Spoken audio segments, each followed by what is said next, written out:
Dan saya nggak tahu di YouTube apa sudah dihapus atau tidak. Dan ini sangat keras tentang penyampaian saya berkaitan dengan imigran-imigran gelap yang menyebar di seluruh Indonesia, termasuk yang di Pekanbaru. 100% mereka adalah kombatan Syiah. 100% mereka adalah kombatan Syiah tanpa dikeragui lagi.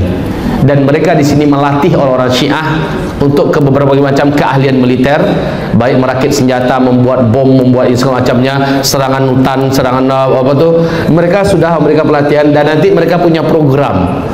Mereka buat chaos di mana-mana. Mereka akan membuat keributan atas nama ISIS, atas nama Al-Qaeda, dan lain-lainnya supaya umat Islam diburu. Setelah mereka melakukan chaos itu, orang-orangnya dah siap, TNI dibenturkan dengan umat Islam, mereka lari. Dan itulah dipersiapkan. Mereka kembali ke negaranya masing-masing. Sementara kita sudah dibenturkan dengan aparat-aparat kita. Itu rencana awal mereka. Qadarullah, komunis membara di Indonesia. PKI menggeliat hidup. Dan mereka melihat bahwa sambutan umat Islam Ahlus Sunnah wal Jamaah terhadap mereka cukup hebat, dan mereka calling down, mereka cari strategi lain, dan mereka terkenal Syiah ini memakai musuh untuk ngabisin umat Islam. Dalam hal ini komunis dipakai, ditungganginya untuk menghancurkan umat Islam di Indonesia, dan itu keahlian Syiah sepanjang sejarah.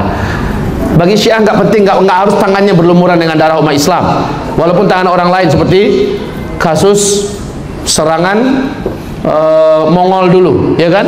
Melalui tangan Mongol dihabisin umat Islam, pengkhianatan Al-Qumi luar biasa, dan seterusnya. Sejarah membuktikan selalu Syiah selalu ingin umat Islam habis dengan cara apapun. Nggak bisa dengan diri mereka langsung, ya dengan siapapun yang bisa mereka pakai dalam rangka menghabisi umat Islam di seluruh dunia. Coba misi kedatangan Al-Mahdinya aja ngeri loh, Imam Mahdi versi Syiah. Kalau Imam Mahdinya muncul nanti, kata mereka ya, versi Syiah ini, yang akan dilakukan Imam Mahdi mereka apa? Imam Mahdi itu di sini kemunculannya nanti, di sini, insya Allah. Jadi ada jaraknya. Ini tanda besar kiamat yang pertama, tanda besar kiamat yang kedua, tanda besar kiamat yang ketiga, tanda besar kiamat yang keempat. Nah, Al-Mahdi itu munculnya di sini nanti. Nah, menurut keyakinan Syiah, kemunculan Al-Mahdi itu nanti salah satunya membantai seluruh umat Islam Ahlus Sunnah wal Jamaah di bumi ini yang tidak mau gabung dengan Syiah. Coba. Untung saja hadis-hadis tentang Imam Mahdi versi mereka palsu seluruhnya, sehingga itu tidak akan pernah ada. Alhamdulillah. Saya rasa itu sudah cukup, ya. Kalau bertanya sekali lagi, apakah mereka adalah para Syiah? Jawabannya na'am. Kemudian apakah mereka para kombatan? Pasti, ya. Karena kita menerima data-data ini bukan juga dari orang-orang yang sembarangan. Mereka ke Indonesia melatih pemuda-pemuda Syiah Indonesia berbagai macam keahlian tempur, keahlian buat senjata dan segala macamnya, di samping memperbanyak korban-korban dari wanita-wanita muslimah kita. Kabarnya ada banyak dihamilin mereka, ya. Ya, betapa memilukan perasaan kita mendengarkan berita ini. Banyak muslimah-muslimah kita yang awam yang sudah berhasil mereka hamili. Bismillahirrahmanirrahim. Assalamualaikum warahmatullahi wabarakatuh. Alhamdulillah wassalatu wassalamu ala Rasulillah sallallahu alaihi wasallam. Amma ba'du. Ibarallah, ma'asyiral muslimin wal muslimah, hamba-hamba Allah sekalian yang kami muliakan. Semoga makan siang kita tadi tidak kebablasan. Khawatirnya seperti kata pepatah Minang, padang panjang ampe angke pari kanyang matu bare. Mudah-mudahan semuanya masih terkendali, ya Bunda, ya. Lanjutan kita saat ini, kita akan membacakan sebuah tema yang fenomenal, tetapi saya ingin jadikan tema ini menjadi sangat sederhana, karena kita perlu menyadarkan kepada umat Islam yang kadang-kadang kebablasan, terlalu fanatik dengan penyampaian sesuatu sementara tidak lagi selektif di dalam menerima informasi. Kajian kita ambil dalam beberapa menit ini tentang batas waktu yang telah disebutkan oleh Rasulullah sallallahu alaihi wasallam berkaitan tentang jarak masa antara beliau diutus dengan habisnya umat Islam sebumi ini, atau diistilahkan oleh sebahagian para ulama dengan sebutan umur umat Islam. Umur umat Islam bukan a'maru ummati ma baina sittin ila sab'in, umur umatku antara 60 ke 70, bukan yang itu yang dimaksud. Tetapi sejak Nabi diutus sampai Allah habiskan seluruh umat Islam di muka bumi ini, berapa lama sih waktunya yang tersedia di sisi Allah? Nah, ini yang perlu untuk kita sampaikan kepada umat Islam, tentu saja dengan beberapa peninjauan berkaitan dengan kekuatan dalil yang bersangkutan. Taib. Di dalam Islam, pegangan kita yang paling utama adalah Al-Quran. Kemudian setelah itu adalah sunnah, hadis Rasulullah sallallahu alaihi wasallam. Hadis ada 3 levelnya. Setelah hadis mutawatir, itu hadis yang paling tinggi. Hadis mutawatir, riwayat yang paling kuat, itu disebut dengan mutawatir. Levelnya level periwayatan Al-Quran. Beberapa hadis ada yang sampai ke tingkat mutawatir. Di bawah itu disebut dengan hadis ahad. Disebut dengan hadis ahad. Hadis ahad yaitu riwayat yang diterima dari satu generasi ke generasi melalui satu orang saja sumbernya, melalui satu orang saja. Nanti dari Abu Bakar ada diterima satu riwayat oleh muridnya, nanti muridnya meriwayatkan kepada di bawahnya lewat dia seorang diri, di bawahnya lewat dia seorang diri, sampai kepada pengumpul hadis. Umpamanya hadisnya dikumpulkan oleh Bukhari, hadisnya dikumpulkan oleh Muslim, hadisnya dikumpulkan oleh Tirmizi dan lain-lain. Bapak Ibu, hadis ahad ini sekali lagi saya katakan masih hadis Rasulullah yang dapat diterima. Hadis ahad terbagi pada 3 tingkatan. Ini high level, tingkat yang tertinggi disebut dengan hadis sahih. Di bawahnya disebut dengan hadis hasan. Ya. Nah, paling bawah disebut dengan hadis dhaif. Disebut dengan hadis dhaif. 3 jenjang tingkatan hadis ini di dalam hadis ahad masih hadis Rasulullah bisa diterima. Bisa diterima. Dengan ini kita menyatakan tidak beradab, tidak sopan, bahkan cenderung kurang ajar ada orang yang mencampakkan hadis dhaif. Kenapa hadisnya dhaif lalu dibuang? Kurang ajar. Kenapa dikatakan kurang ajar? Itu kan perkataan Rasulullah sallallahu alaihi wasallam. Tetapi berinteraksi dengan hadis dhaif ada adab-adabnya. Para ulama ahli hadis telah menetapkan adab-adab ini. Mbok ya jaga dek, jagalah sopan santun kepada Rasulullah. Dengan menerapkan adab-adab ini sebenarnya sudah jauh lebih berhati-hati daripada mencampakkan. Tidak boleh terima karena itu hadis dhaif.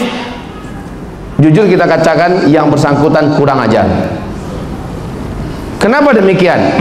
Adab-adab meriwayatkan hadis dhaif. 1. Hadis dhaif tidak boleh dijadikan sebagai landasan dalil untuk masalah akidah.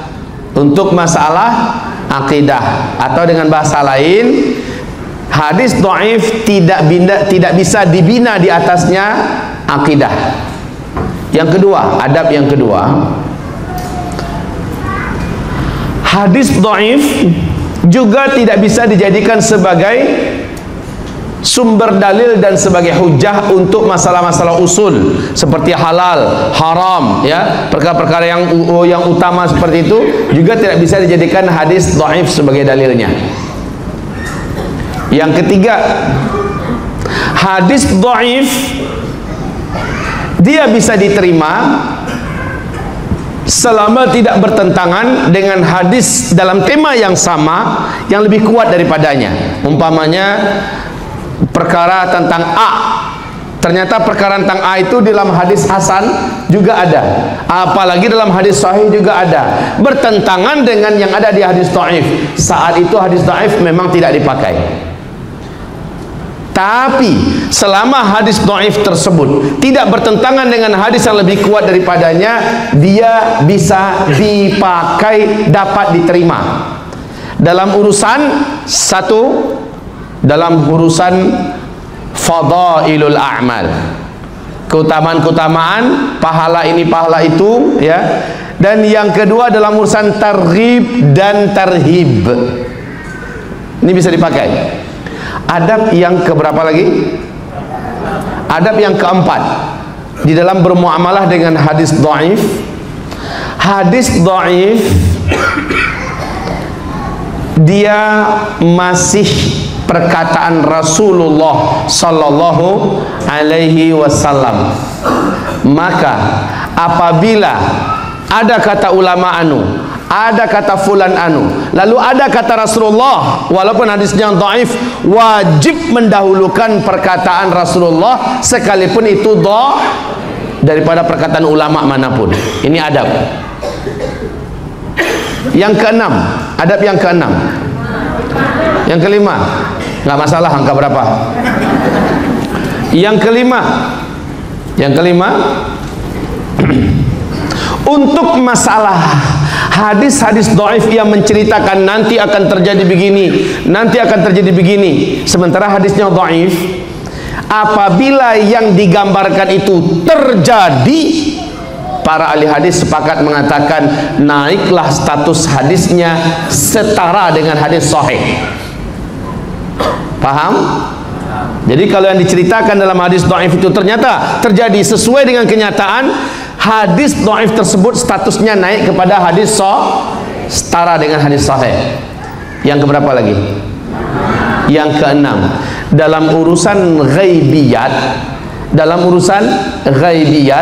urusan yang perkara yang gaib atau perkara-perkara yang nanti akan terjadi,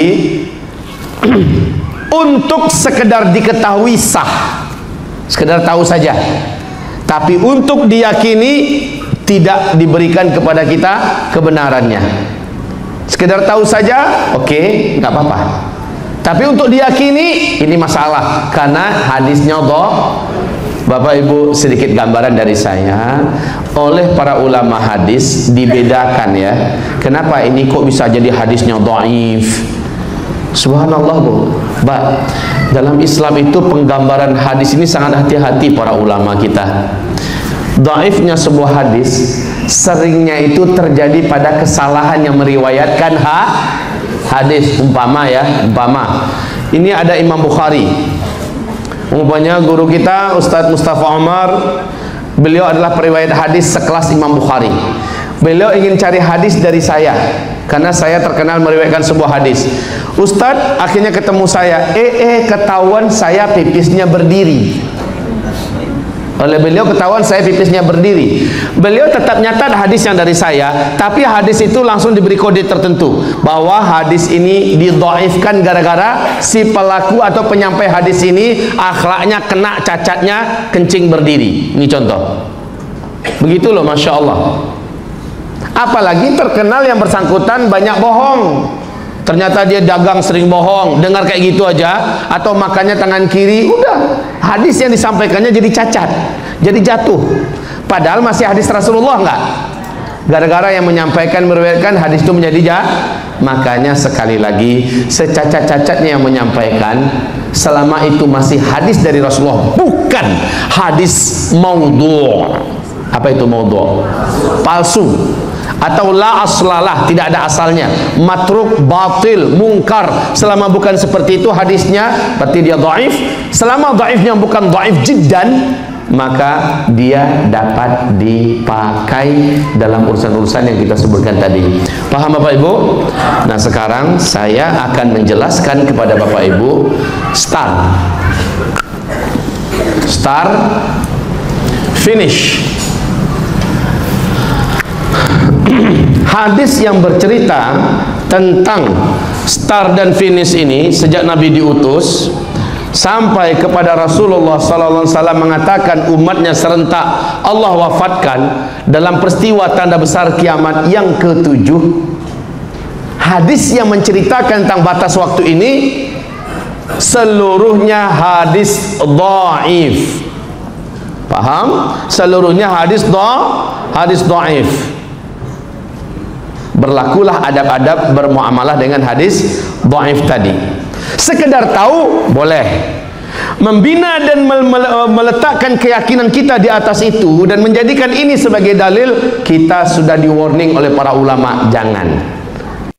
Baik, ada apa dengan hadis ini? Mari kita simak. Yang pertama, Rasulullah SAW menyebutkan antara beliau diutus sampai wafatnya serentak umatnya di muka bumi ini, dalam hadis diriwayatkan oleh Abu Daud, umur umatku adalah umur umat Yahudi dikurangi dengan umur umat Nasrani. Ini dari Abu Daud. Hadisnya dhaif. Di salah satu riwayatnya bahkan sampai ke tingkat dhaif jiddan. Taib. Berapa umur umat Nasrani? Umur umat Yahudi berapa? Maksudnya dari Nabi Musa ke Nabi Isa. 2000 tahun. Perhatikan, dari Nabi Musa ke Nabi Isa lamanya dalam sejarah 2000 tahun. Lalu dari Nabi Isa ke Nabi Muhammad berapa jaraknya? 600 tahun. Ya.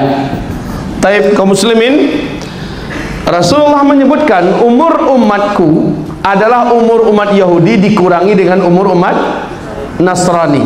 Kalau dilihat dalam sejarah 2000, ini 600, berarti 1400. Ini yang pertama dulu, 1400. Taib. Di dalam riwayat yang lain masih dari Abu Daud, tetapi turuk atau jalur hadis yang satu ini banyak. Nah, kalau dalam hadis, Bu, seandainya hadis dhaif, jalur riwayatnya banyak, statusnya kena dongkrak, naik satu level di atasnya, disebut dengan hasan li ghairi. Dia dijadikan hadis hasan karena ada faktor-faktor lain yang menyebabkannya naik dari dhaif kepada hasan li ghairi. Hadis berikut ini walaupun dari Abu Daud, karena jalurnya banyak, naiklah statusnya kepada hasan li ghairi. Apa kata Rasulullah SAW? Umur umatku di sisi Allah adalah 1 hari saja. Lalu Allah menambahkan untuk umatku setengah hari lagi. Semoga umatku tidak menjadi lemah karena Allah menambahkan untuk mereka setengah hari lagi. Baik, mari kita hitung. Umur umatku di sisi Allah hanya 1 hari, lalu Allah tambahkan setengah hari lagi. 1 hari di sisi Allah, kita di bumi ini ngitungnya berapa lama? Ada dalilnya? Surat As-Sajdah ayat 5. Itu dalilnya. Yudabbirul amra minas samai ilal ard thumma ya'ruju ilayhi fi yawmin kana miqdaruhu alfasanah mimma ta'uddun. Kamu menghitungnya 1000 tahun. Yang 1 hari di sisi Allah itu kamu menghitungnya 1000 tahun di dunia. 1 hari tambah setengah hari berapa? Oh, subhanallah, ini ada dua hadis. Tentu saja hitungannya hijriah. Yang satu hadis mengatakan 1400, yang satu hadis lagi mengatakan 1500. Disinilah fenomena khilafiyah wujud di tengah para kalangan para pakar ahli-ahli hadis. Syekh Ibnu Rajab berkomentar, Imam As-Suyuti berkomentar, bahkan ada yang menisbatkan kepada Syekh Ibnu Hajar Al-Asqalani berkomentar. Gimana nih, ada dua riwayat, satu 1400, satu 1500. Maksudnya kalau 1400 nggak mungkin, sekarang saja sudah berapa kita? 1400 18 38. Sekarang saja sudah 1438. 1500. Tapi ada yang kayak gini, makanya para ulama mengatakan pokoknya antara 1400 ke 1500, di tengah-tengah inilah umat Islam habis seluruhnya. Udah mulai itu mande daki nyulai.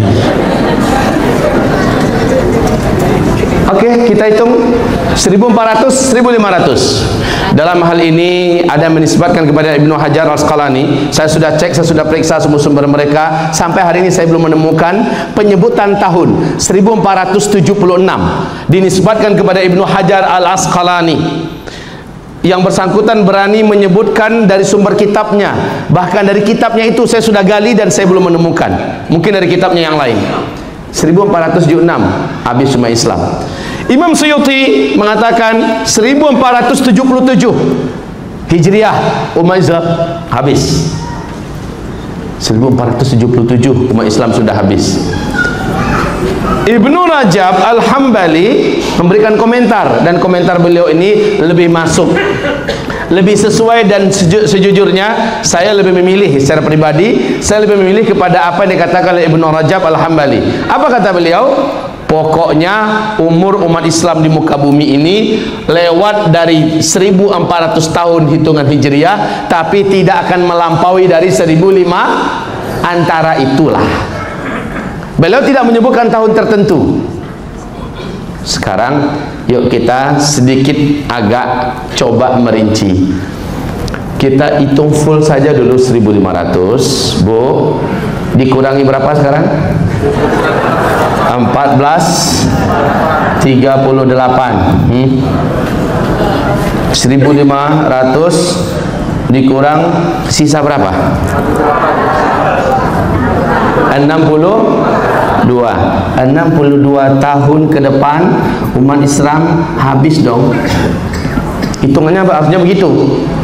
Tapi tunggu dulu. Tunggu dulu sebentar. Kenapa? Ini hitungan Hijriah bukan?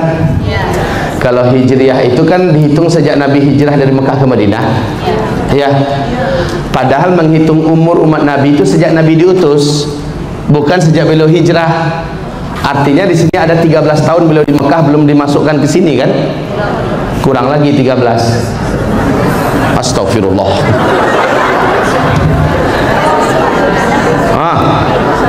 Jadi berapa? 49 tahun yang akan datang. Itu kalau dianggap umat Islam full 1500 tahun. Bagaimana kalau pendapat para ulama lain antara ini yang benar? Peluangnya makin tambah sedikit angka yang tersisa. Kalau hitung full saja 1500, 49 tahun yang akan datang kita habis semua. La ilaha illallah. Untung hadisnya dhaif. Kan begitu kan? Sehingga, tapi ingat, sekalipun begitu ini masih hadis Nabi enggak? Adabnya kita dengar, kita jadikan ilmu pengetahuan. Karena dia dhaif, tidak kita bina di atasnya keyakinan. Setuju? Paham Bapak Ibu? Jadi kita tidak mau didoktrin, dan juga kita tidak mau kebablasan. Allah itu hadis dhaif, buang. Awas, tidak sedikit juga ada hadis dhaif yang ternyata nubuatnya terjadi. Ibarat Allah yang kami muliakan, ini satu fenomena yang sudah kita selesaikan pada siang hari ini. Jadi pertanyaan saudara kami tadi, mana beliau? Ya.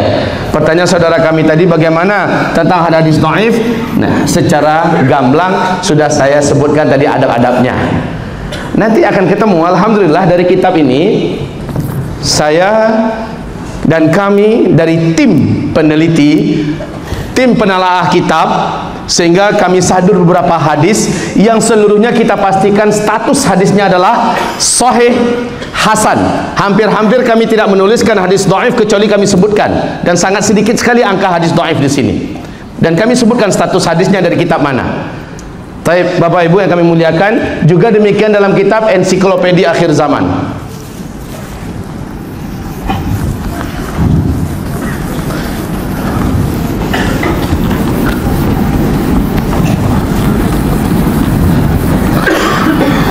Saya sengaja tidak memakai teknologi modern dalam menyampaikan materi ini, sengaja banget.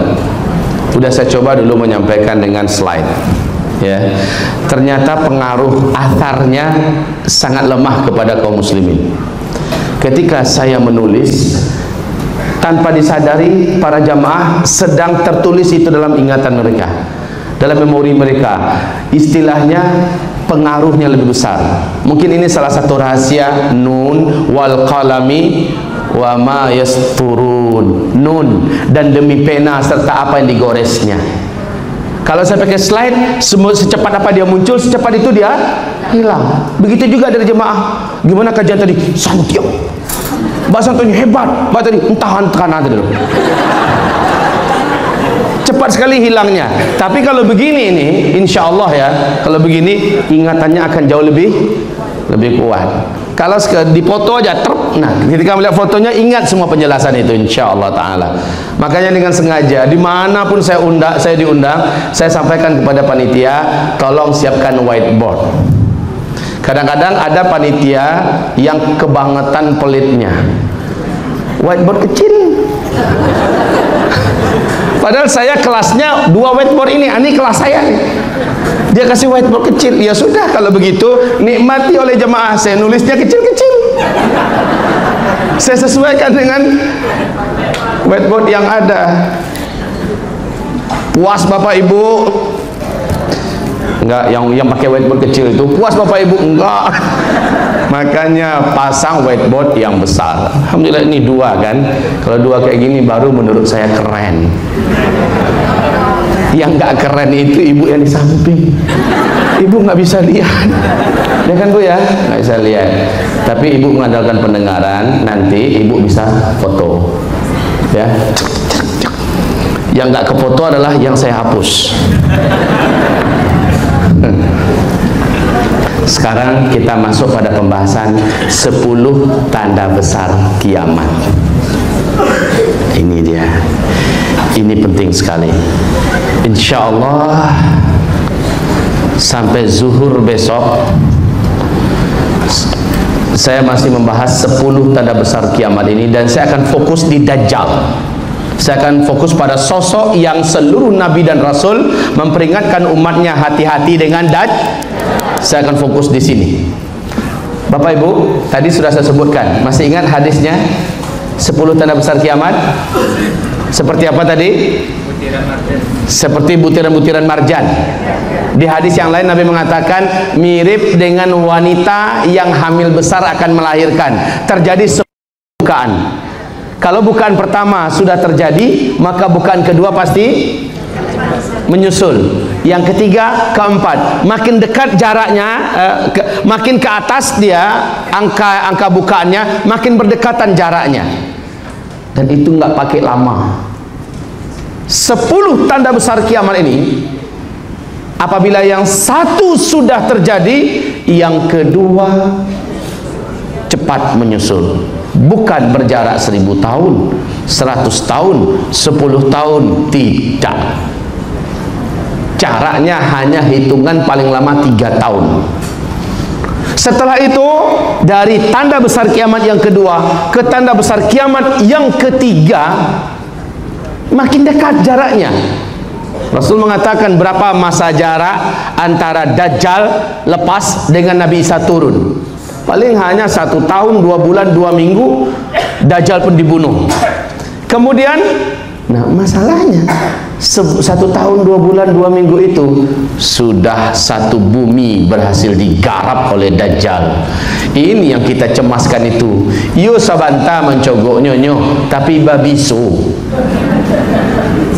Kemana-mana kota dia masuki, kemana-mana negeri yang dia masuki, maka penduduk negeri itu akan berbondong-bondong keluar dari persembunyian mereka. Bahkan yang di lembah-lembah, bahkan yang di bukit-bukit, yang di pulau-pulau, di gua-gua akan turun dari persembunyian mereka menuju di titik koordinat mana Dajjal itu ada di kota itu. Lalu mereka ketika melihat Dajjal, mereka langsung sujud menyembah Dajjal. Awas, ini tanda besar kiamat yang kedua, belum yang pertama. Perlu kita sebutkan urutan tanda besar kiamat di sini. Tanda besar kiamat ada 10, 4-nya terjadi di fase kita. Ini dia yang pertama, dan ini yang kedua, ini yang ketiga, ini yang keempat, yang kelima di sini, dan yang keenam di sini. Yang ketujuh, ini akhir daripada keberadaan umat Islam di muka bumi. Taib, yang pertama apa? Yang pertama, bumi dibungkus oleh dukhan. Saya sudah menyampaikan tadi, apa beda tanda kecil dengan tanda besar? Apa beda tanda kecil dengan tanda besar? Seluruh bumi yang berlaku. Naam, barakallahu fiik. Kalau tanda kecil sifatnya bisa lokal di suatu tempat saja, pokoknya di Mekah saja atau di Timur Tengah saja, ya. Dan kita menyimak di sini, kita mengetahui seperti turunnya salju di Arab, kan begitu kan? Ini tanda kecil, dan itu terjadinya di Arab. Nggak ada urusan salju yang turun di Indonesia. Tapi kalau tanda besar sifatnya mendunia. Dunia menyaksikan, dunia merasakan. Yang pertama, tanda besar kiamat yang pertama adalah dukhan. Dukhan.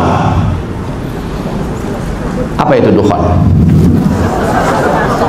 Saking dahsyatnya peristiwa ini, sampai-sampai Allah menyebut salah satu nama surat dalam Al-Quran dengan surat Ad-Dukhan. Dukhan adalah kabut debu yang sangat tebal lagi panas, menyelimuti seluruh permukaan bumi selama 40 hari 40 malam. Saking tebalnya, Rasulullah menyebutkan, jika kamu dekatkan telapak tanganmu ke arah wajah, tidak ada satu pun dari bagian telapak tangan ini bisa kamu lihat. Saking tebalnya, Bu. Sedekat ini kita buat nggak bisa melihat, saking tebalnya. Dan yang parahnya adalah panas lagi. Bisa juga dengan membuka mata, ini akan menjadikan mata kita akan cedera, perih, celaka. Subhanallah. Rasulullah berkata, para sahabat bertanya, ya Rasulullah, bagaimana cara kami membedakan waktu sholat? Ini kan gelap. Gimana cara kami menentukan waktu sholat? Takdiruna laha qadraha. Kamu kira-kirakan saja, ini kira-kira ini waktu zuhur, kira-kira ini waktu asar, main kira-kira. Ibu menghidupkan genset, tidak bermanfaat. Dan ada lagi satu informasi yang akan saya sampaikan nanti. Ini informasi yang paling pahit, yang harus kita telan mentah-mentah, yang harus kita terima mau nggak mau. Ternyata dengan dukhan itu, semua teknologi setelah itu berhenti total di muka bumi. Tidak ada satupun teknologi modern, teknologi canggih yang memanjakan manusia yang masih bisa dipakai pasca dukhan. Limadha? Penyebab terjadinya dukhan inilah yang menghentikan semua teknologi. Sebentar. Semoga ibu masih ingat. Apa penyebab keluarnya satu butiran tanda besar kiamat tadi? Apa penyebabnya? Kalau tali simpulnya kalau itu terjadi, maka terjadilah dukhan sebagai tanda besar kiamat yang pertama. Masya Allah. Apa simpul itu? Apa? Yang dipotong, simpul yang dipotong itu apa? Kita ambil kepada pernyataan Abdullah ibnu Abbas. Dan ini sesuai dengan fakta ilmiah. Di fakta ilmiah, dukhon sedahsyat itu, seluruh muka bumi gelap gulita selama 40 hari 40 malam, hanya mungkin terjadi jika di bumi ini terjadi hantaman maha dahsyat yang berkekuatan bisa ribuan sampai jutaan kali lipat bom nuklir yang dulu pernah meledak di Nagasaki dan Hiroshima. Apa yang memungkinkan itu? Subhanallah, disinilah baru kita mendapatkan penjelasan dari Abdullah bin Abbas, yaitu meteor menghantam bumi. Inilah dia peristiwa besar ke depan.